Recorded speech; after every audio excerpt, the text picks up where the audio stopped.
Hello, I am Ted Hand, and this is my conference paper for SWPACA. I regret that I couldn't be there in person. So I'm here to talk about Terence McKenna and Francis Yates' concept of Hermeticism. Terence McKenna was a psychedelic advocate and enthusiast of the discipline of ethnobotany. And In the last decade of his life, McKenna got tired of talking about drugs and wanted to deliver some talks on alchemy. Now, at one of these talks at the Esalen Institute in 1990, he assigned as homework the study by Francis Yates, Giordano Bruno, and the Hermetic tradition. He assigned this as homework for the workshop participants who were used to coming to hear him, ramble about mushroom trips and shamanism and psychedelic plant preservation and anthropology and ancient peoples and all of these these trips that he had. Around the same time, he gave a talk called "Unfolding the Stone," and a year later, he delivered another lecture focusing on Hermeticism and alchemy in New York. 3 years later, in 1995, he delivered a lecture called The Winter King. The scope of my paper was originally going to be a close reading of those talks, but I realized that there's just too much kind of alchemical content to analyze. And also, it's worth mentioning all the other places in his talks where alchemy and Hermeticism showed up. And as I've worked on this project, the scope is sort of expanded as I discovered all this other great material. And so that gets me to part of my scholarly throat clearing, where I want to talk a little bit about the difficulty in studying McKenna's lectures. Now, McKenna's lectures circulated in cassette tapes and then MP3s on the internet. Now they can be found on YouTube. Many of them have been transcribed and collected together on a website. And Chris Mays started a bibliography on Terence McKenna that Kevin Whitesides has recently posted online in an HTMLized form. However, many of these lectures still have not even been cataloged and archived. They certainly haven't been transcribed even, or included into a critical edition of some kind, right? So it is a great scholarly desideratum that somebody works on these lectures. And I realized, I can barely even get started scratching the surface. And so my project has shifted into kind of more of an introduction to this material. I was also, hoping to do kind of more of like a theoretical haunt on, the meaning of McKenna's involvement in esoteric studies and his influence on the occulture. But I realize that, I'm more interested in this chapter, and this is going to be a chapter in a forthcoming book edited by Graham St. John, on Terence McKenna and esoteric studies with greats like Eric Davis and Kevin Whitesides, Mark Pesk making contributions. I'm very excited. Given the wide audience for his lectures, I'm going to argue, one of the reasons that this is worth studying is that McKenna is really one of the authors, more than any other author, who has popularized the ideas of Francis Yates. There are so many of his talks floating around out there on the internet, and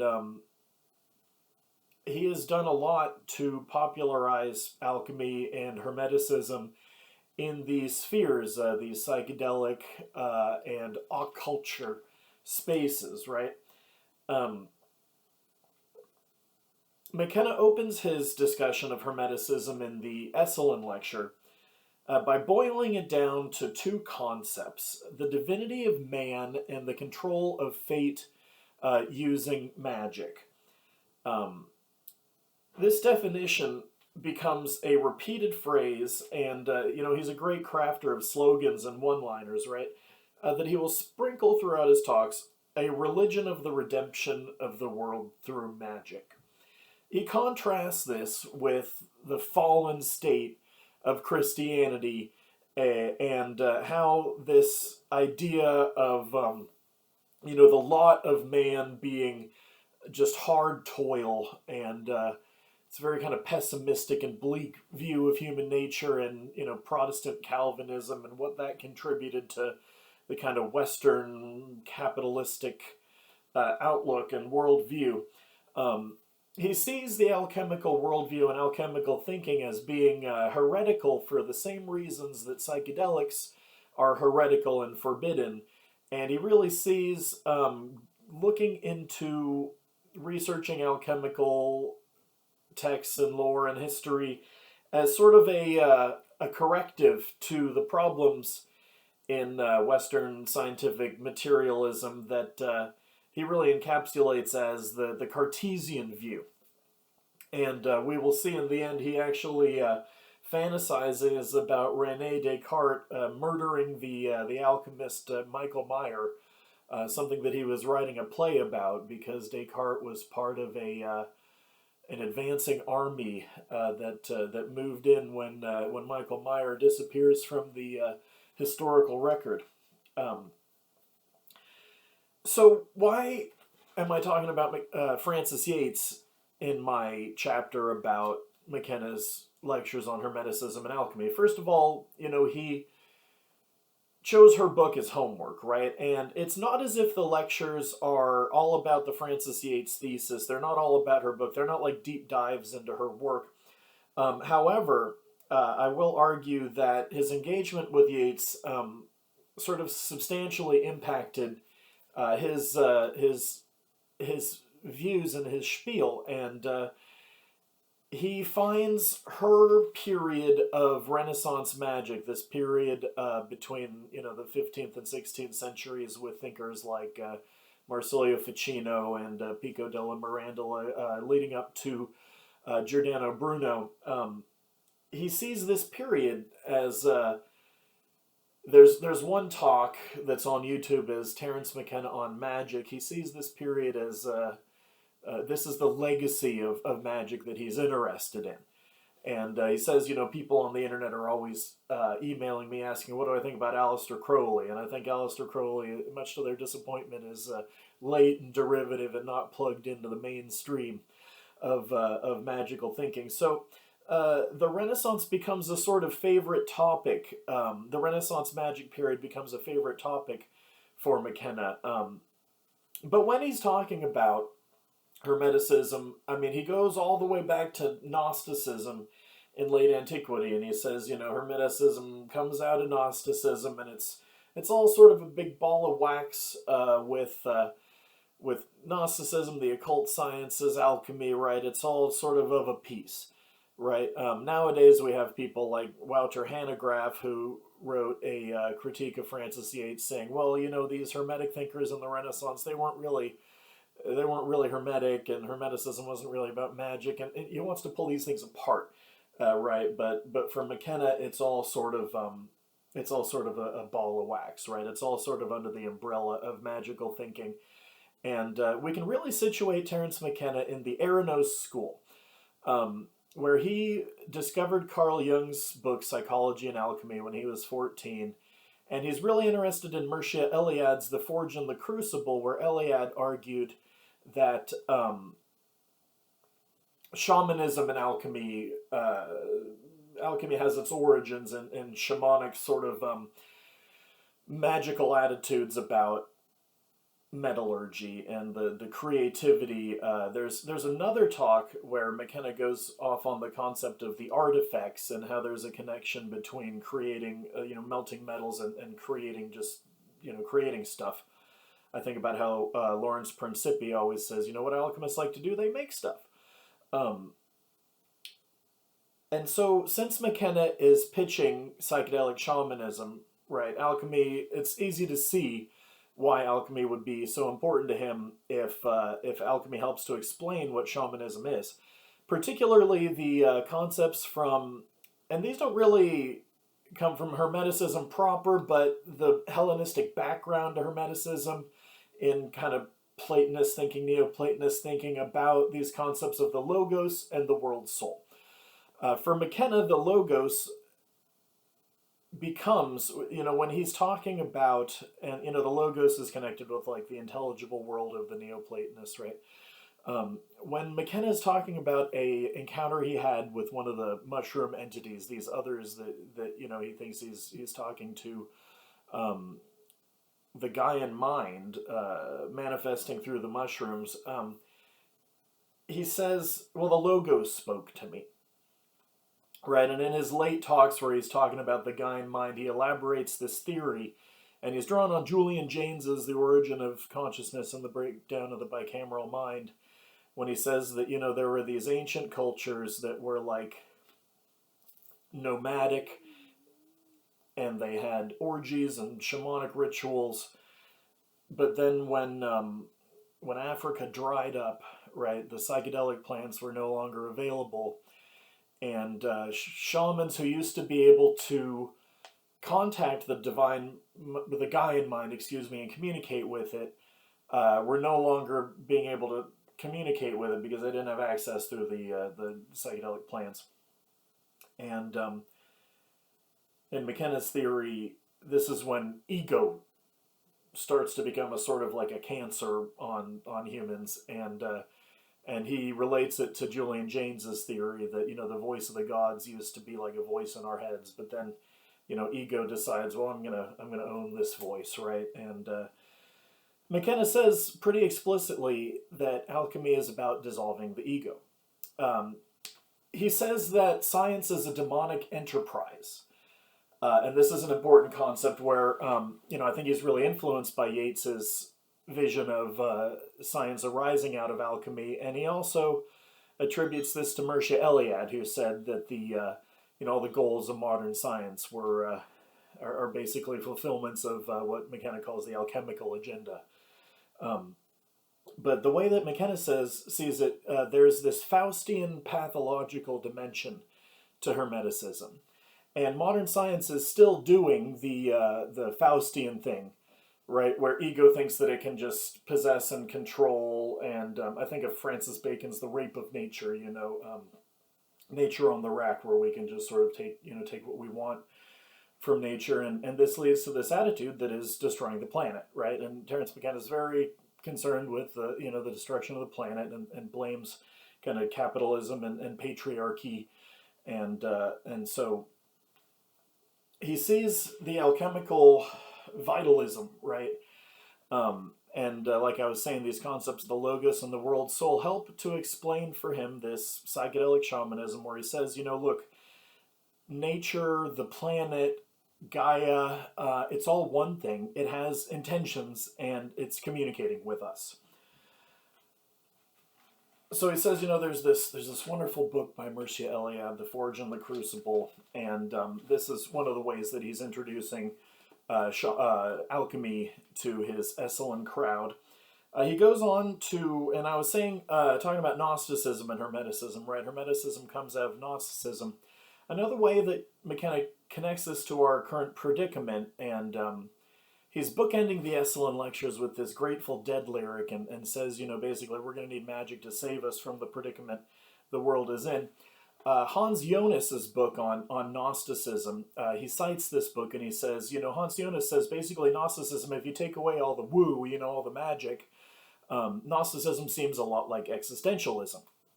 But he says, if you take Sartre's nature is mute, right, the idea that nature is not talking to us, that's like the antithesis of what he sees as alchemical thinking.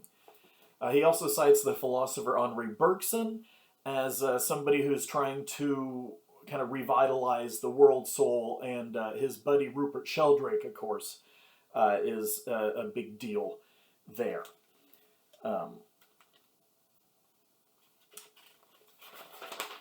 So that's what I've written in my introduction. I realize I don't really have time to get too deeply into it, but I'm going to take 5 more minutes. So we talked about why we're studying the lectures. This is an interesting example of a kind of creative reception of scholarship, where McKenna says, look, we need to go beyond scholarship to creating an alchemical language.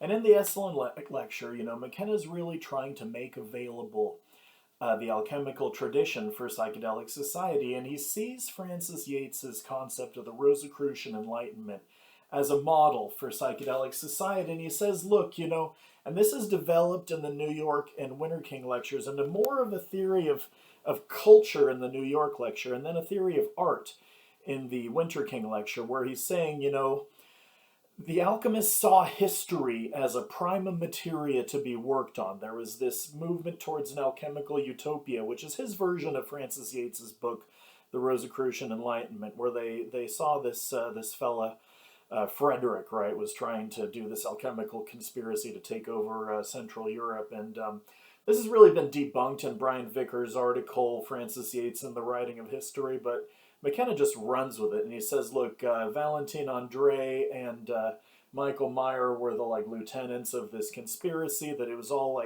coming from the mind of Dr. John Dee. And in the film Alchemical Dream, Terence McKenna dresses up as John Dee. I think of what Brian Vickers said about Francis Yates. She kind of identifies with these occultists, and she has this repressive hypothesis where she thinks that they're so they're so oppressed throughout history, right? And this is exactly what McKenna is saying. He's saying, look, psychedelic people as marginalized people, we need to look at what alchemists were doing, right? And, since reality is created by language, we need to look at the way alchemists made this powerful language.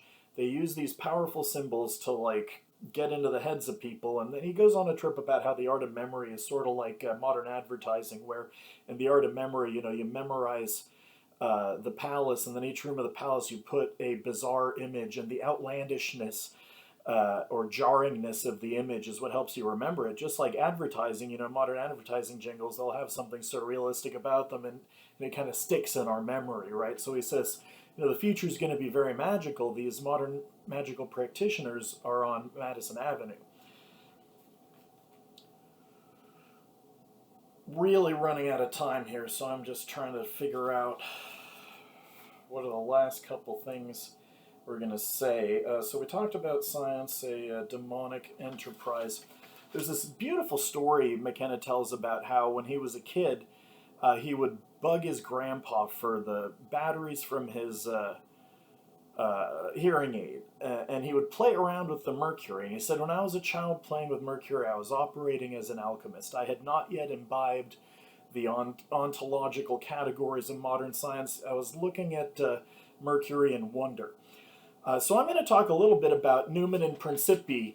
Lawrence Principi and William R. Newman are sort of two of the most well-known exponents of the study of alchemy and the history of science nowadays from a kind of hard science, hard history perspective. And they wrote this paper, Some Problems with the Historiography of Alchemy, where they complained about how people who read Carl Jung, who said, alchemy is primarily about this esoteric meditation, which is something that McKenna just buys hook, line, and sinker.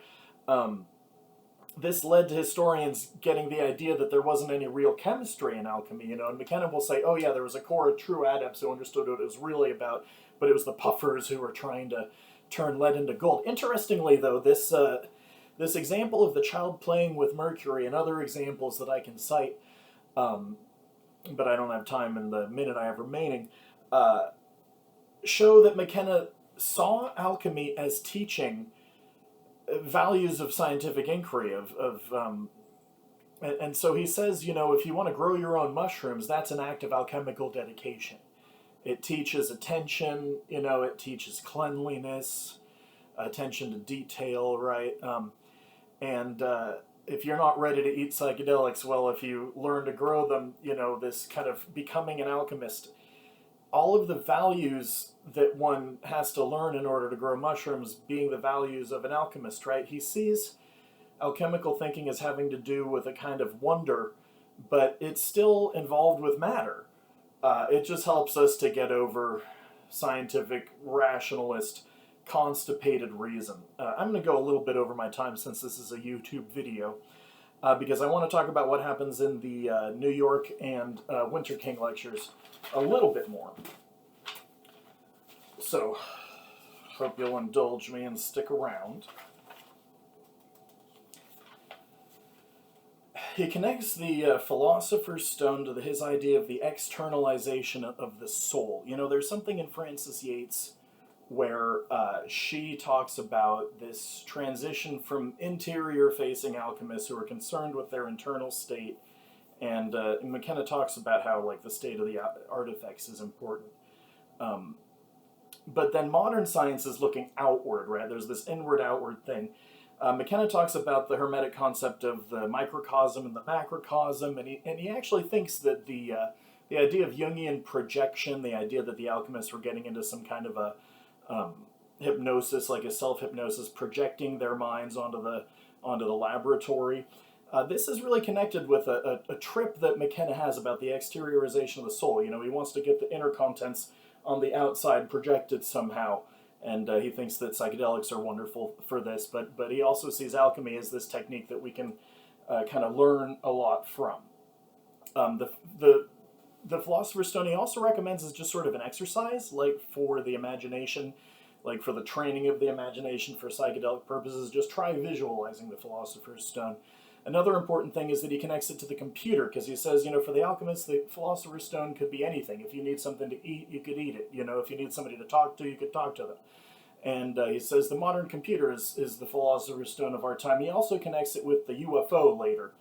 And at the end of my paper, I have a little discussion of the UFO that might get cut depending on space. I've only got 8,000 words. And he says that imagining the Philosopher's Stone helps us get out of the Cartesian trap. Right, so this is another example of where he's, you know, very concerned with the study of alchemy as something that's going to help get us out of the kind of stuck modes of modern science. He reads a passage from the Picatrix. We're still in the Esalen talk here, where we talk about magical utopianism and the idea of a perfected human society using magic.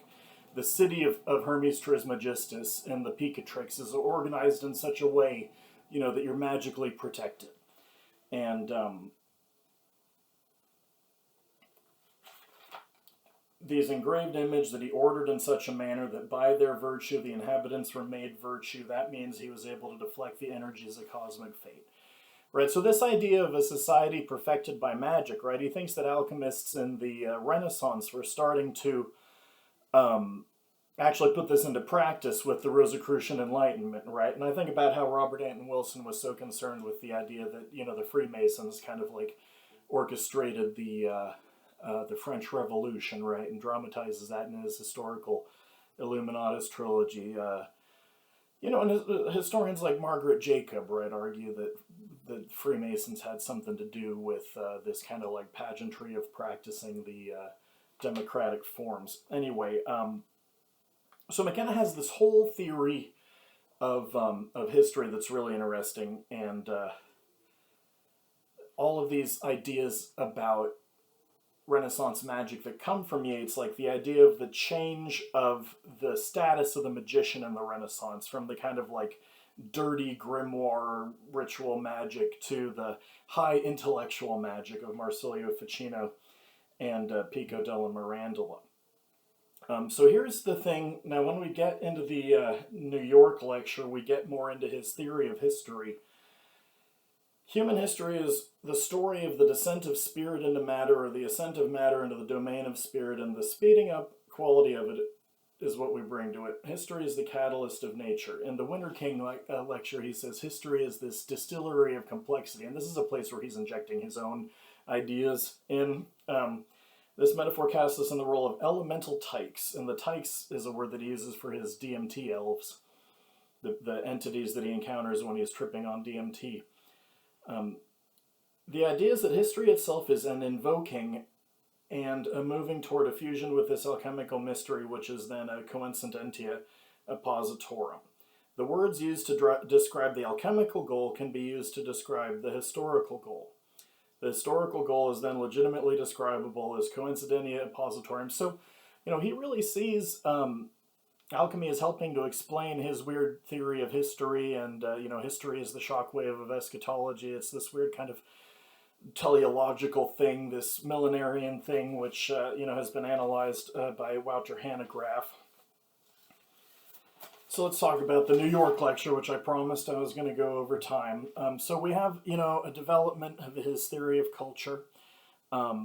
He talks about this idea of Faustianism, right? The idea that Faustianism is this pathological element of Hermeticism, the pathological expression of the Hermetic position. Faustianism is where you have unbridled ego, unbridled faith in the intellect, so you proceed forward without self-doubt, right? And this is a problem in modern science, right? And he says, we don't talk about how in Faust at the end, right, Faust gives up his Faustian dreams and wants to just sort of like help society. Alchemy, conjuration, talismanic magic, sympathetic magic, all of these things flourished not as a throwback, but as a kind of prelude to modern science. Modern science is an incredibly demonic enterprise, and we will see as we discuss this stuff that in a curious and rarely discussed way, the agenda of magical dissidence in Europe has been entirely achieved by the forces of what we call modernity. It's simply that it's been done in an entirely secular metaphor. I'm actually going to have to cut a lot of this from my chapter. I apologize, I'm wasting your time with this. Here it is. Science is a demonic enterprise. The dreams of creating the homunculus are dreams that dovetail directly in the aspirations of modern biology and genetics. All the alchemical dreams of the 15th and 16th century have been brought to fruition in the 20th century in the absence of magical rhetoric, but certainly in a spirit of magical and Faustian recklessness. Scientists claim that such a devotion to truth, that decency must never stand in the way. They serve a higher God than human values. They serve the golem of the truth in some weird way that makes the truth okay even if it kills you. So science is no longer compatible with human values. It's become this sort of evil thing, right? And McKenna mentions here that he studied with Paul Feyerabend, who's against method is an important work in the philosophy of science. And Feyerabend said truth, like, what's the big deal, right? What's it all about? This is a good point where he's trying to kind of give his philosophical bona fides and point out that this is an inside baseball of philosophy of science thing that he's doing here. Eric Davis said, he's more interested in metaphysics than spirituality. And I think that the alchemical content of his lectures really bears that out, especially the alchemy talks. So the Winter King lecture, he's in Europe. I forget exactly where now. I think he's in Austria. And he says, look, this guy Frederick, who is the subject of Yates's Rosicrucian Enlightenment thesis, he's the original freak, right? The word bohemian has come to take on a countercultural meaning because of the Rosicrucian Enlightenment. And, this guy should be your hero, right? And he says, I'm a great believer in propaganda. We should be taking Yates's Rosicrucian Enlightenment, this idea of Frederick and the alchemical utopia, and we should be making this into our own myth. And it's here where he gets a lot into the idea of computers. He connects the art of memory with virtual reality. He really likes the idea of virtual reality because he wants people to kind of be retreating into virtual realities because capitalism is producing too many things, right? And it's destroying the world. So we need to kind of go into our memory palaces because our egos want to control the world and are destroying it. So he wants to kind of turn people away from the world and into their heads in order to save the world, so to speak, right? So I'm talking about Frederick V, Elector Palatine, Prince of Heidelberg, King of Bohemia. Are you all familiar with this guy? No? Well, this is your guy. This is the prototypic freak of this area. A freak that was not content to sit back and let things happen, but was willing to launch a grand alchemical dream of a reformation of human society. Well, I'm going to keep it to 30 minutes here. But let me just leave you with this great thing that my pal Alison Coudert said, and she was a student of Francis Yates, and an example of a scholar who is still positive about Yates. The theory that Yates let loose on the world with the publication of her many books is that modern science originated in a new and optimistic view of human nature that first emerged in the writings of the Florentine Neoplatonists and was carried into the 17th century through the subterranean channels of occult philosophy. The very idea that man could change his environment for the better and harness the powers of nature to his own advantage had roots in the magical world of Renaissance Hermeticists, and the twin concepts of progress and reform, which are the hallmarks of modern science, emerged from the grandiose schemes of Renaissance magi, not from the patient accumulation of scientific evidence and scientific theories. Now, looking at that passage, I think, can help us to understand why McKenna bookended his Esalen lectures on alchemy and Hermeticism with this sense of optimism, using a Grateful Dead quote about how, we need a miracle, where he thinks that magic is the only thing that can save the world. I think that it's clear that the influence of Francis Yates had a lot to do with his idea of pitching alchemy as the most optimistic worldview possible. Thanks so much for coming to my talk. I'm ted.hand@gmail.com. Would welcome any feedback.